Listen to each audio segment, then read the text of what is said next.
दोस्तों, फखर जमान ने साया कॉर्पोरेशन को छोड़ दिया है। ये भी एक बहुत बड़ी खबर है जो कि सर्कुलेट कर रही है इस वक्त पूरी सोशल मीडिया पे कि फखर जमान अपनी पीआर एजेंसी जो उनकी थी, जो उनके एजेंट थे, उनको छोड़ चुके हैं। तलहा नामी जो बंदा था, जो कि पिछले टाइम भी काफी खबरों में रह चुका है, साया कॉर्पोरेशन ये वही है जो कि बाबर आजम, फखर जमान, मोहम्मद रिजवान, शाहीन अफरीदी इन सबको मैनेज करती है।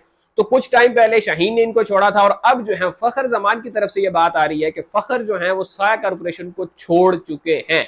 इस बात की कंफर्मेशन जो है वो उनके भाई की तरफ से आई थी, जो कि एक ट्वीट आया था जो कि फखर जमान के भाई के नाम से था। उन्होंने जनाब ये कंफर्मेशन दी थी कि हाँ भाई, फखर ने जो है वो छोड़ दिया है। ये कहा जा रहा है बहुत सारे मुसद्दका जराए से।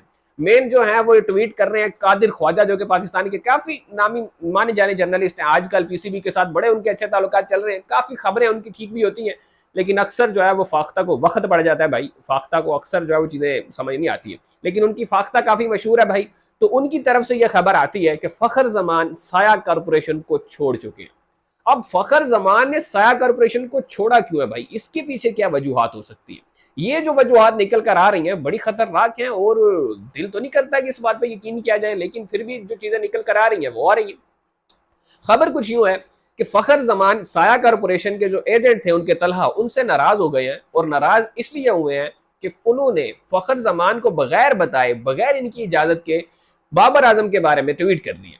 अब ये चीज तो भाई समझ में नहीं आती है। मतलब ये चीज मैं नहीं मानता कि ऐसा कुछ हुआ हो। ये खबरें ही हैं, अभी फिलहाल कोई हकीकत नहीं है, लेकिन मैं नहीं मानता कि ऐसा हुआ हो, क्योंकि जो फखर जमान ने रिप्लाई दिया है शोकाज नोटिस का, उसमें उन्होंने बताया है कि भाई मैंने खुद ट्वीट किया और इसीलिए किया कि वो पाकिस्तान का प्राइड है, पाकिस्तान का है, वो मेरा बड़ा अच्छा वो है, कप्तान रहा है, ऐसा रहा है, वे रहा है। उन्होंने इस तरह की चीजें कही हैं। उन्होंने कहीं भी नहीं कहा, ये मेंशन किया शोकाज नोटिस के जवाब में कि यार ये मैंने खुद नहीं किया।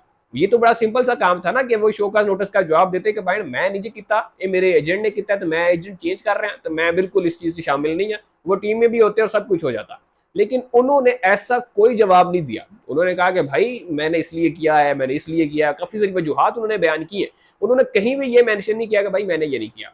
लेकिन अब ये जो खबर निकल कर आ रही है कि उन्होंने नहीं किया और उसने जबरदस्ती कर दिया, अपनी तरफ से कर दिया, ऐसा कर दिया, वैसा कर दिया, ये चीज तो समझ से बाहर है। क्योंकि आप ये कह सकते हो कि वो ट्वीट फखर जमान ने लिखा नहीं है, लेकिन वो अल्फाज फखर जमान के थे, किया जिसने भी है, लेकिन वो अल्फाज फखर जमान के थे और करवाया फखर जमान नहीं है। तो इसका मतलब ये नहीं कि किसी और ने कर दिया। वो उसने अगर करवाया है तो भाई अल्फाज फखर जमान के ही हैं, वो सारा फखर जमान के ऊपर ही आएगा। तो एक बात तो ये हो जाती है।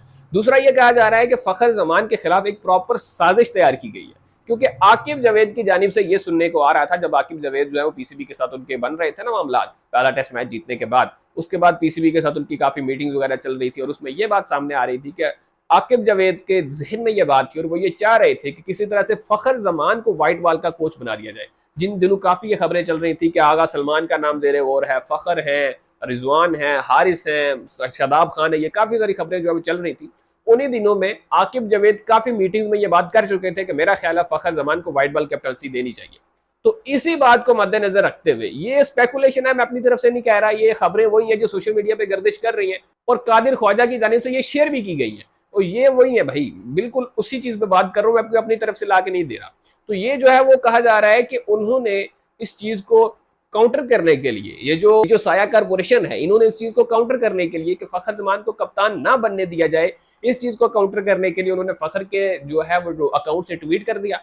अब फखर के अकाउंट से ट्वीट हो गया, शोकस नोटिस जारी हो गया, सारा बात जो है वो फखर पर चली गई, और इधर जो है वो मोहम्मद रिजवान का रास्ता क्लियर हो गया। अब मजेदार बात यह है कि रिजवान का रास्ता क्लियर करने में भी साया कॉर्पोरेशन ने जो काम किया है, उसकी मजेदार बात यह है कि रिजवान की भी जो मैनेजमेंट कंपनी है वो साया कॉर्पोरेशन है, और फखर की भी मैनेजमेंट कंपनी साया कॉर्पोरेशन ही है। इस तरह की खिचड़ी बनी हुई है भाई, मुझे खुद समझ नहीं आ रहा मैं आप लोगों को कैसे समझाऊं कि एक कंपनी है, दो प्लेयर्स को मैनेज कर रही है।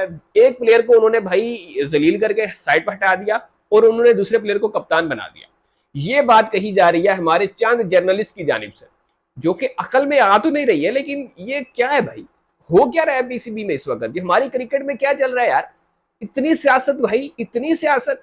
ये तो मान लिया कि हमारे इंटरम मिनिस्टर जो है वो इस वक्त पीसीबी के चेयरमैन बने हुए हैं, और वो तो खैर वैसे ही उसी तरह से काम कर रहे हैं जिस तरह से वो अपनी गवर्नमेंट में कर रहे हैं। लेकिन यार ये कैसी कैसी चीजें हो रही है भाई? ये किस तरह की खबरें निकल कर आ रही हैं? फखर जमान ने साया को छोड़ दिया, इसलिए छोड़ा कि भाई उनके खिलाफ साजिश की गई थी। साजिश क्या थी? साजिश ये थी कि भाई उनके अकाउंट से ट्वीट कर दिया ताकि उनके खिलाफ शो का नोटिस हो, पीसीबी उनको कंसिडर ना करे कप्तान बनाने के लिए, और रिजवान जो कप्तान बनने जा रहे थे उनका रास्ता क्लियर हो जाए। अब ये बात भी समझ नहीं आती कि रिजवान इस तरह का बंदा नहीं है भाई, वो किसी के सहारे लेकर कप्तान बने आके, या वो कप्तानी के लिए कहे कि भाई मैं इसका सहारा ले लूँ, उसका सहारा ले लूँ, इस तरह का वो बंदा भी नहीं है। अब इसके पीछे सदाकत क्या है ये तो भाई अल्लाह ही जानता है, और ये लोग जो इसमें शामिल है वही जानते हैं। फिलहाल हमें तो इस बारे में उतनी खबर नहीं है, लेकिन ये स्पेकुलेशन जो है वो चल रही है। हकीकत क्या है आप लोग ही जान सकते हो भाई, हकीकत क्या है अगर आपको पता तो कमेंट बॉक्स में हमें जरूर बताएं।